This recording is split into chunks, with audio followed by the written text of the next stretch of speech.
Salut les amis, c'est Gévaudan Cap-Auvergne, j'espère que vous allez bien et on se retrouve aujourd'hui pour une nouvelle vidéo. C'est le marché de Noël de la Softail qui transforme chaque début de mois de décembre en un véritable petit monde enchanté. Dès l'entrée dans les ruelles bordées, vous allez voir de vieilles paires, on est plongé dans une ambiance chaleureuse où les lumières, les parfums d'épices et les sourires des exposants créent une atmosphère unique.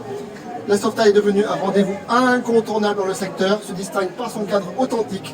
Les anciens cuvages et bâtiments traditionnels s'ouvrent pour accueillir artisans, créateurs et producteurs. On y découvre des objets faits main, des décorations originales, des commandises locales, une foule d'idées cadeaux que l'on ne trouve nulle part ailleurs.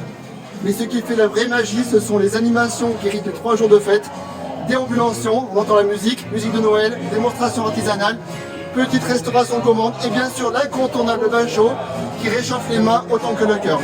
C'est avant tout un moment à part, une ambiance conviviale où l'on prend le temps de flâner, d'échanger, de goûter, de sentir et d'admirer. Un endroit parfait pour s'immerger dans les esprits des fêtes, partager un instant chaleureux en famille ou entre amis et repartir avec un petit morceau de magie dans les poches. On y va et je vous propose de découvrir ça tout de suite dans les ruelles du marché de Noël de la Softail bien sûr, ce Cap-Auvergne. Allez les amis, dans ce reportage, je pars à la rencontre de 3 créateurs passionnés, vous allez voir, chacun avec son univers, son savoir-faire et son histoire. Leur enthousiasme, leurs gestes et leur inspiration donnent une vraie âme à ce marché et vous donneront, je l'espère, envie de rester jusqu'à la dernière minute pour découvrir leur talent.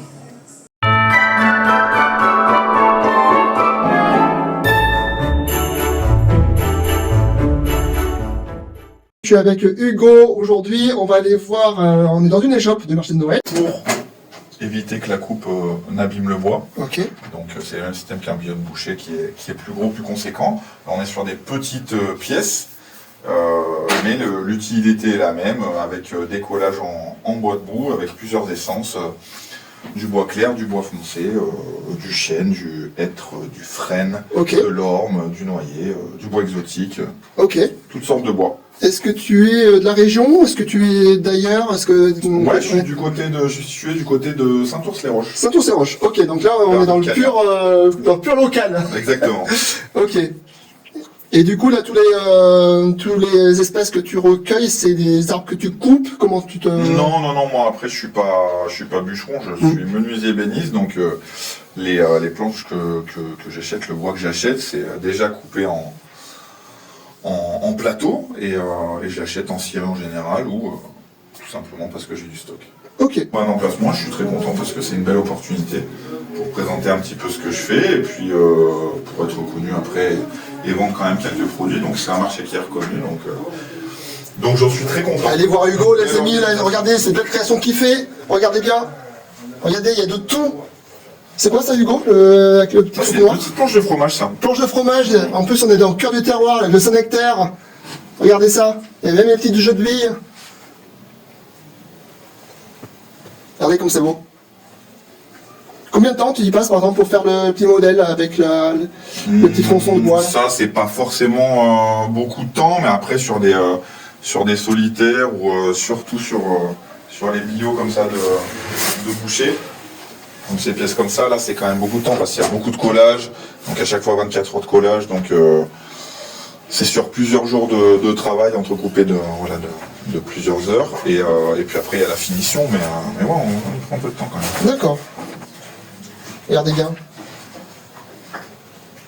C'est quoi ça ces petites... Ça c'est la même chose, même concept que les petits billots, sauf qu'après on peut s'en servir comme support sur un petit meuble ou comme décoration ou comme planche à découper. D'accord.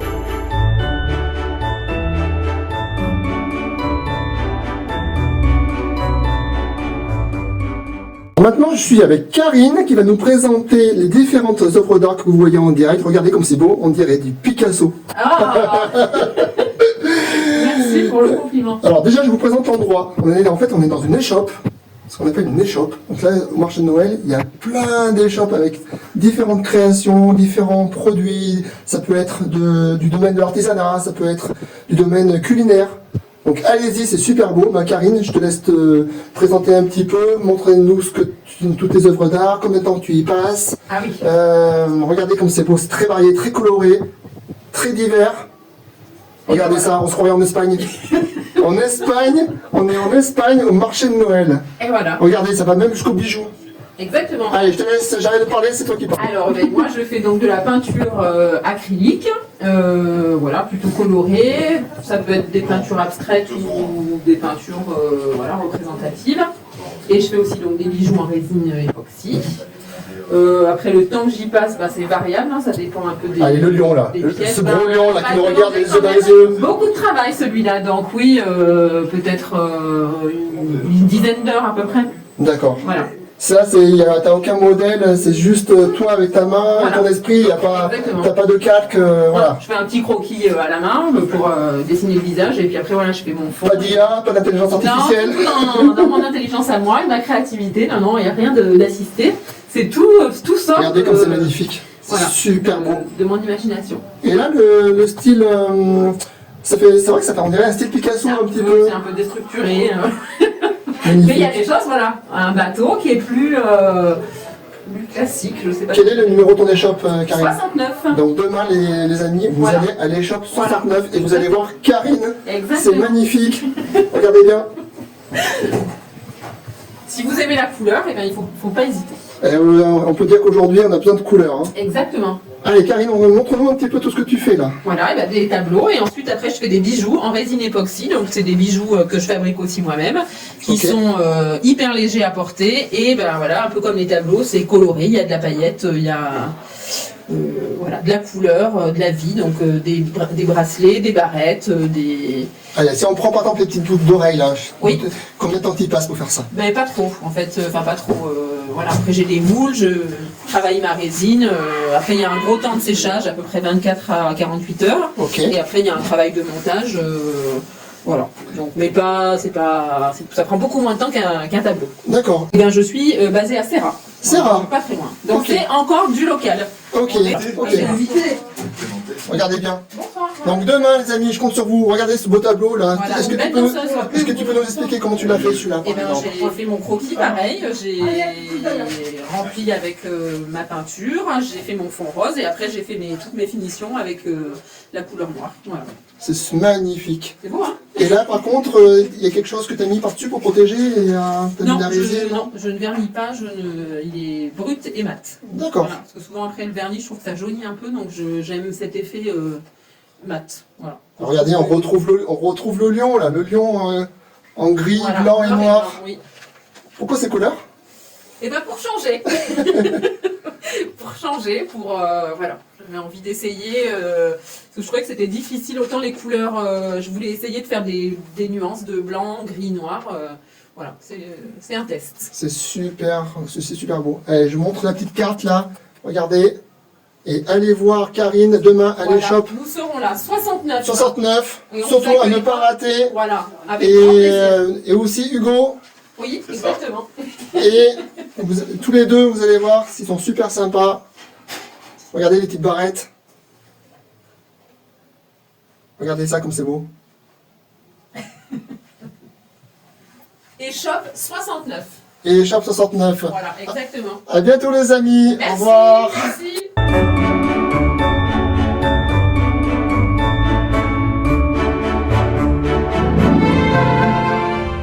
Je suis avec Stéphanie. Alors Stéphanie, s'il te plaît, présente-toi. Qu'est-ce que tu fais au marché de Noël à la Softa?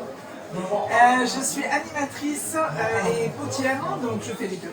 Et je propose des animations avec tous les visiteurs. Alors Stéphanie, sur la partie poterie là, est-ce que tu peux nous montrer ce que tu fais exactement avec tous ces magnifiques objets? Alors on fait la technique de la plaque, c'est une technique que j'aime beaucoup, particulièrement pour aborder la première fois la terre.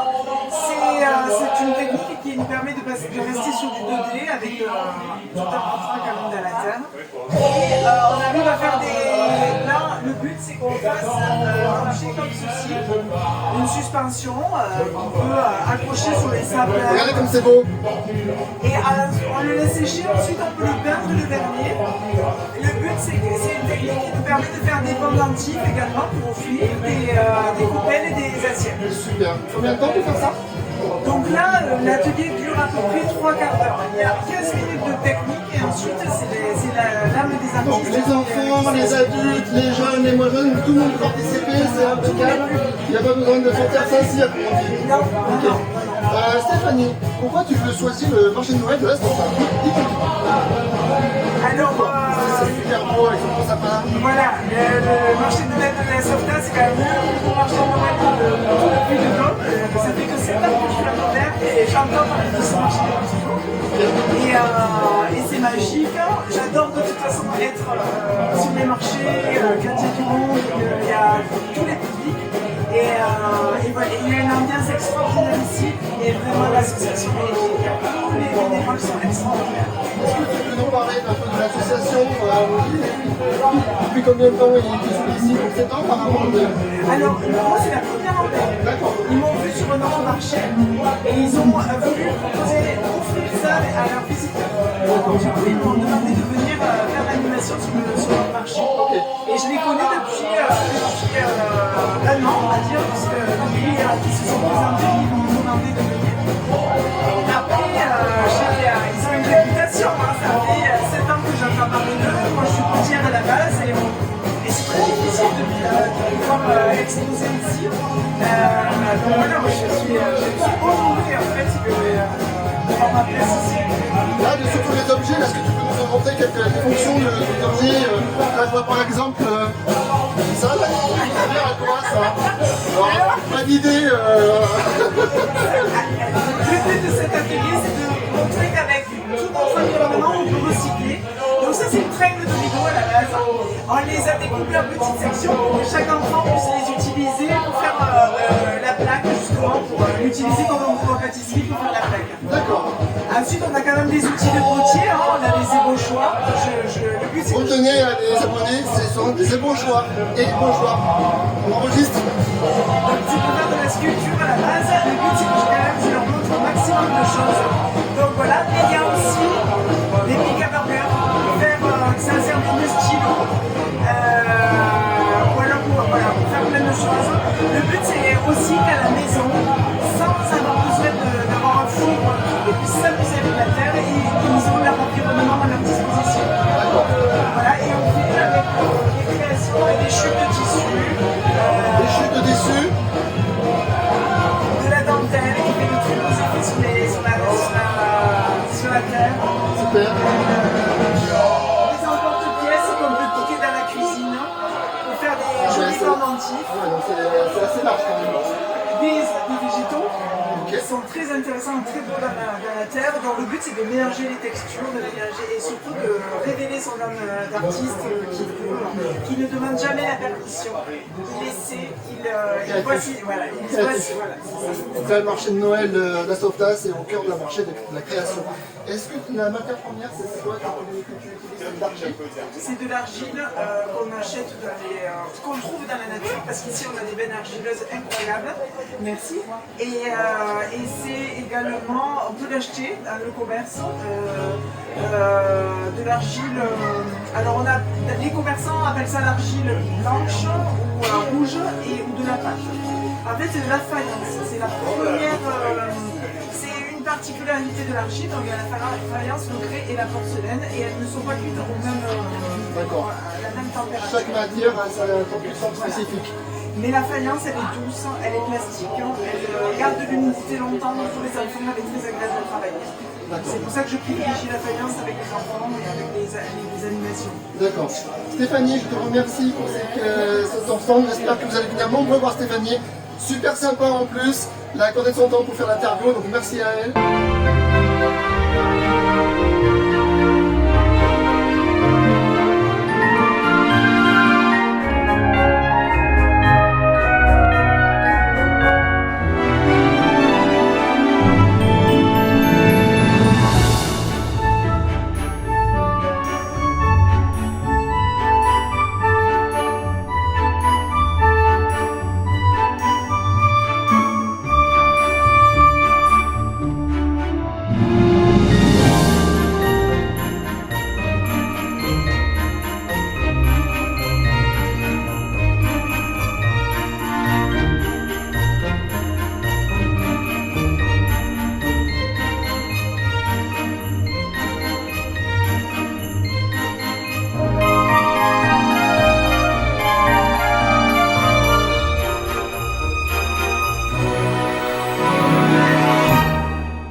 Nous arrivons au terme de notre voyage et au fil de ce marché de Noël, j'ai eu la chance de rencontrer 3 artisans. Merci à Stéphanie, Hugo et Karine et tous ces créateurs passionnés. Ils ne représentent qu'une petite partie de tous ceux qui, ici, font vivre notre terroir, entretiennent le savoir-faire local et transmettent cette magie qui fait l'âme de nos villages. Bien sûr, je n'ai pas pu donner la parole à tout le monde, mais derrière chaque échoppe, il y a une histoire, un talent, un engagement. Et ce n'est qu'un début. L'Auvergne regorge de lieux, de marchés, de traditions et de rencontres à partager. Je continuerai donc mon voyage de village en village à la découverte de celles et ceux qui font vibrer notre région. Si vous avez aimé cette immersion, abonnez-vous pour ne rien manquer des prochaines destinations et pour soutenir ces reportages qui mettent en lumière le cœur battant de l'Auvergne. A très bientôt sur de nouvelles routes et joyeuses fêtes à tous. Merci.